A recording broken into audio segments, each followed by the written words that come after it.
Staywell filed its protest with the Department of Administration late Thursday afternoon. Associate Administrator Francis Santos explained that they needed to object in order to preserve their position in the bidding process, given the protests already filed by SelectCare and TakeCare. Our protest is basically to protect our right as an offerer, a qualified offerer, to remain in the game. And that's by virtue of the way the GovGuam procurement rules are defined. In order to preserve our right to protest, we must file a protest. Otherwise, we may be basically sitting aside waiting to see how the government finally answers the protest. That was why Staywell and IHIC filed a protest on the GovGuam bid. TakeCare filed first on August 8th, complaining that its invitation to negotiate for the $70 million health insurance contract had been canceled. SelectCare was next to object on Tuesday of this week, claiming TakeCare and NetCare were allowed to modify their bid proposals after the submission deadline. Only NetCare has yet to object. Frank Campillo is the SelectCare administrator. It's been about 18 years, and I never recall a time where the process has been so convoluted as today. But if you step back for a second, you realize that in the last couple of years, a significant number of new legislative actions have been taken to possibly improve the process, and it has not happened. It actually has made the process worse. Somewhere along the line, confidence is not there that the system is fair and balanced, that it's skewed at this time. Because, and maybe it really is just because, you know, who's at a loop, but it's the people that are appointed, put there, who are they taking cues from? They're placed there so that they can protect the interests of the government and the employees.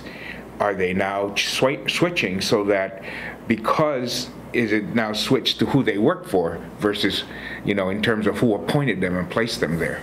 Senator Ben Pangilinan, who has oversight over the insurance procurement process, called all four insurers into an informal meeting on Wednesday evening. Too much politics in the process? That was one of the problems that was pointed out, they thought, in the insurers. That was one of the comments. You know, we got to get rid of the politics in the process. I know that some people have said, well, the process has been politicized, but the process has been politicized on both sides. And that's a problem, and the problem has become so large right now that has created this current situation. How did we get to this point this year? We didn't have 3 protests last year. Well, last year there was not the existing or the new law that was passed that said you must negotiate with 3. One potential solution that came out of Wednesday's meeting was to follow the federal government's lead, which this year qualified both TakeCare and SelectCare as providers of health insurance for federal employees, and then left it up to the employees themselves to decide which company they would choose. So now they have 2, and it's no negotiations, basically.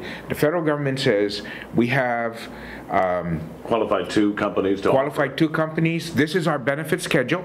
This is what we're going to contribute to the plan that you have. Let the employees make the choice. Let the employees make the choice. Are you suggesting a similar process for? We're looking and trying to see if we can duplicate as close to that process as we can. Santos agrees with that approach. I think that's great. I mean, we can get a system where the government qualifies the plans that that want to provide health insurance to the employees, and then if you want to continue to be in it, all you do every year is the government says, well, here's the benefits we want this year, simply give us your rates, and then we sit down and negotiate rates.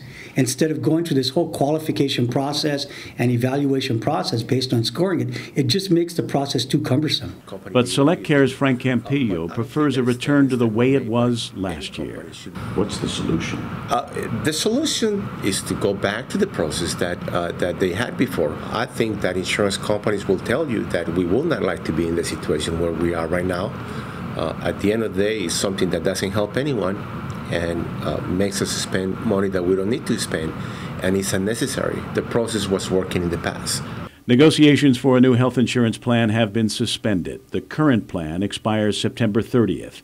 DOA Director Benita Manglonia assures GovGuam employees that their coverage will continue with the current provider until the protests have been resolved, and that may take many months.